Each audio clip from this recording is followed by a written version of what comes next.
All right, so as is always the case after we come back from a weekend, it's a nice idea to really review things in a little more detail than, thank you, than I would normally do. On Friday of last week, or I guess it was Thursday of last week, because, is that right? Yeah. Uh, we looked at the graph of y equals sine of theta and y equals cos of theta.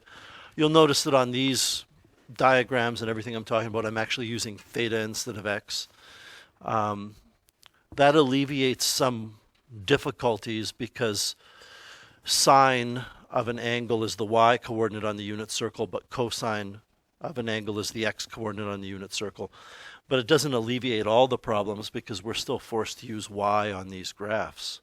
So even when you look at the graph of y equals cos of theta, this is difficult, I know, especially for a Monday morning, but the y in the y equals cos theta in this graph on the right, that y is actually the x coordinate on the unit circle because it's cosine.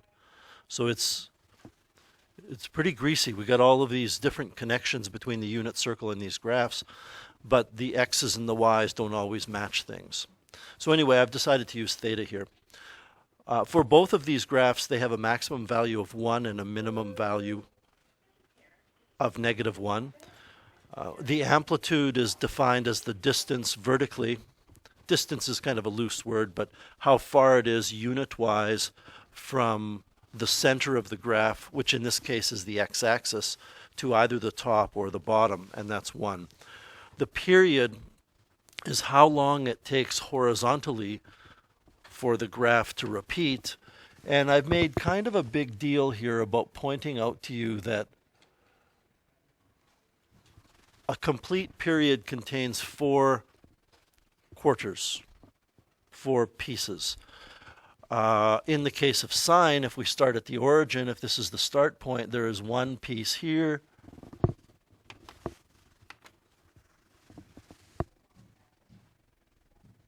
If we start at the origin, there is 1 piece to here, there is a second piece to here, a third piece to here, and a fourth piece to there. And that covers a horizontal distance of 2 pi, so the period is 2 pi. Of course, if we were working in degrees, I would say the period is 360 degrees, right? When you look at the start point for cosine, it starts here, goes down, there's 1 piece, continues down, there's a second piece, then it's on its way up for a third piece, and then it completes the cycle with a fourth piece. You will notice that I referred to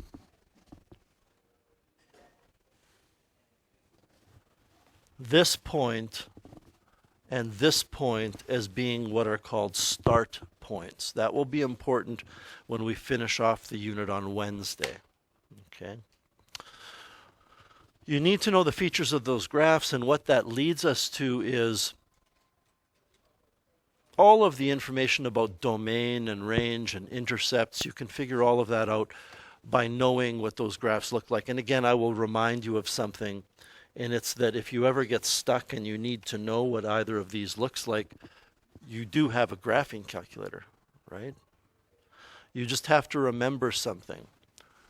Well, in Math 30, you have to remember a lot of things.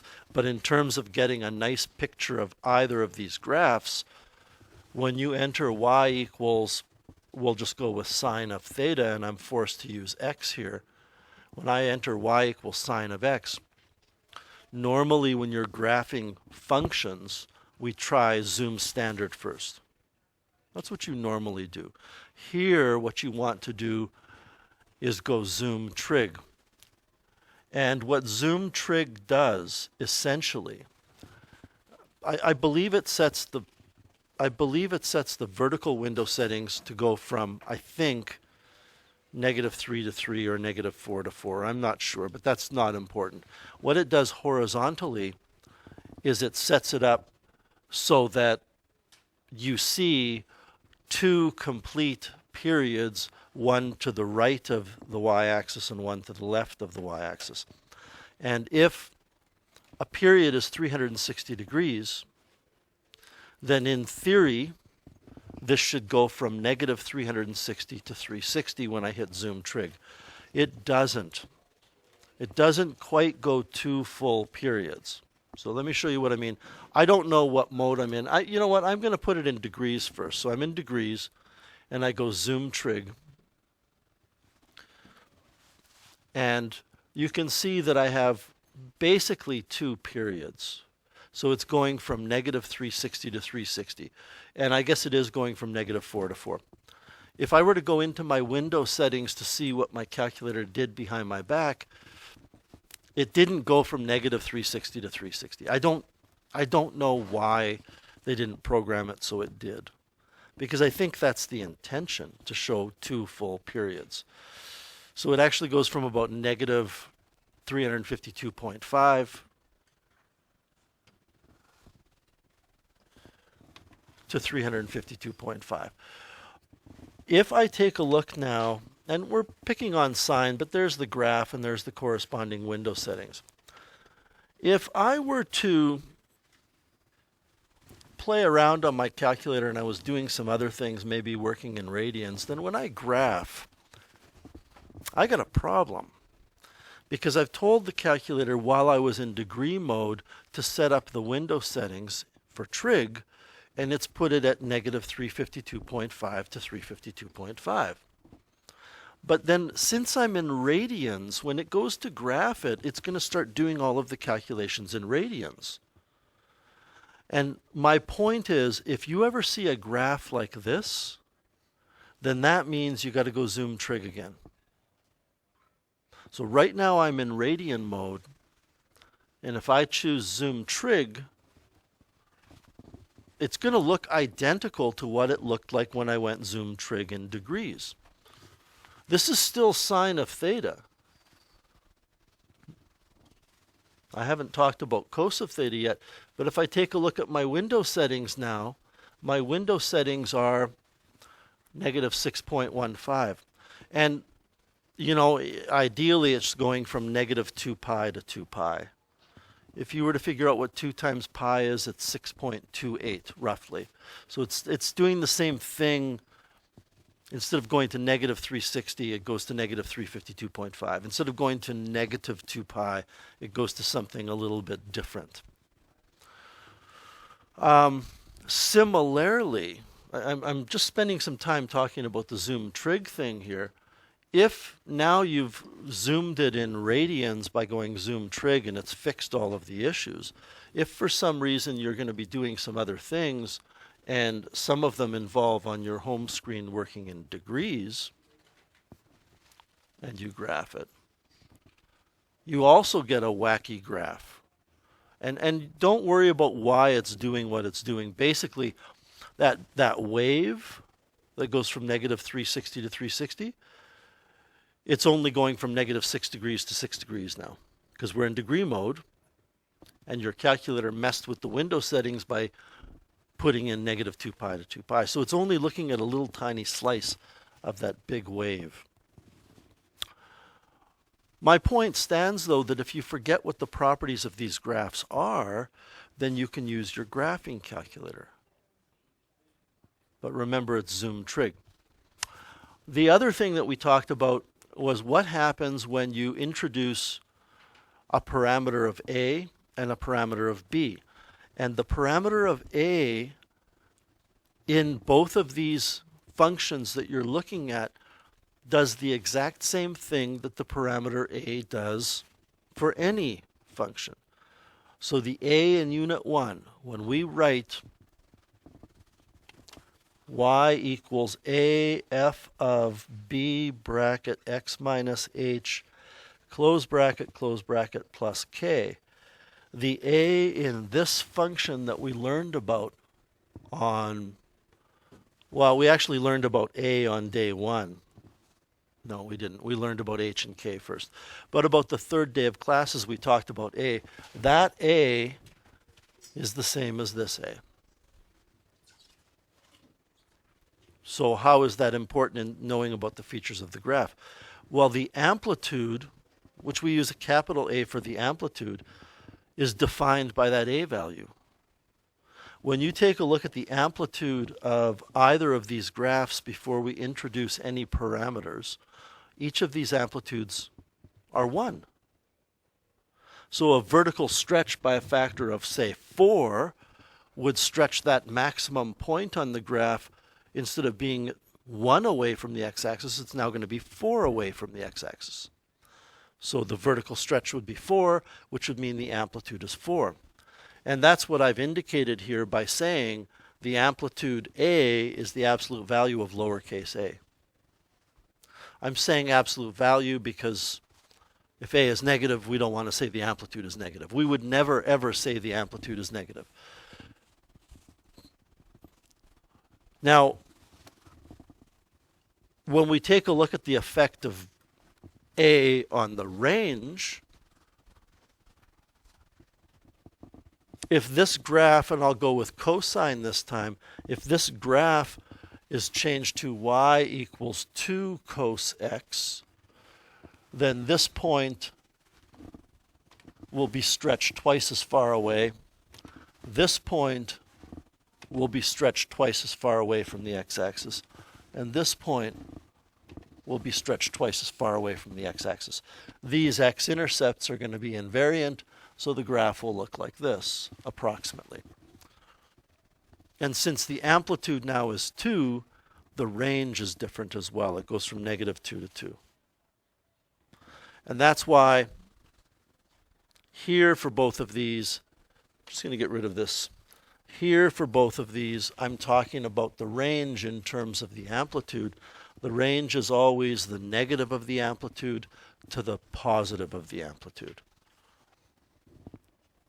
And finally, the period, and this is, sometimes I wonder if people have put a lot of thought into which letters we've chosen. We use K for the period. There's a physics reason for that, but we use K for the period, which should not be confused with the K in transformations, which is why I erased that thing at the bottom. I don't want you thinking that the K in what I erased is the same as the K here. And since this is a little difficult to follow, so it's going to require just a little bit more time to explain, but I think it's worth it. Since B is a parameter that results in a horizontal stretch, and the horizontal stretch factor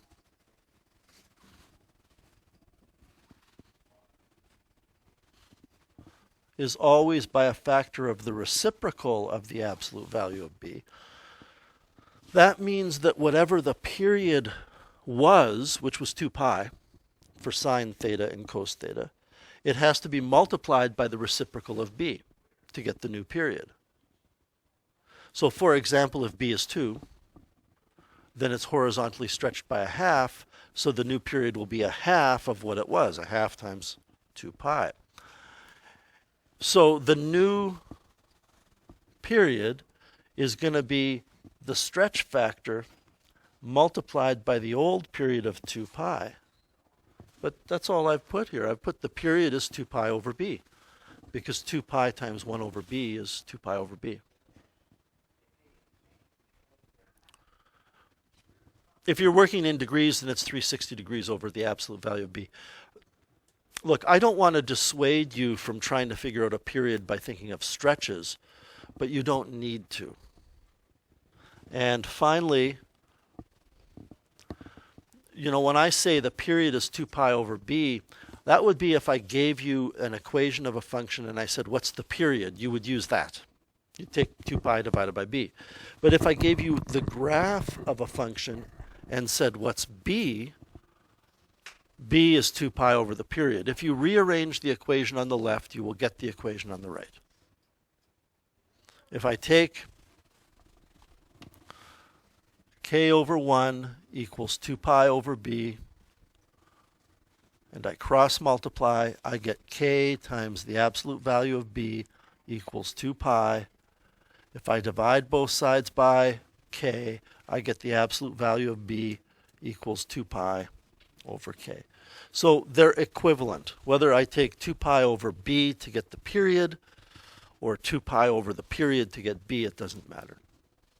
So that gives us about 10 minutes here to take a look at the work you've done and see if you have any questions that I can help you with. Just take 1 minute to do that.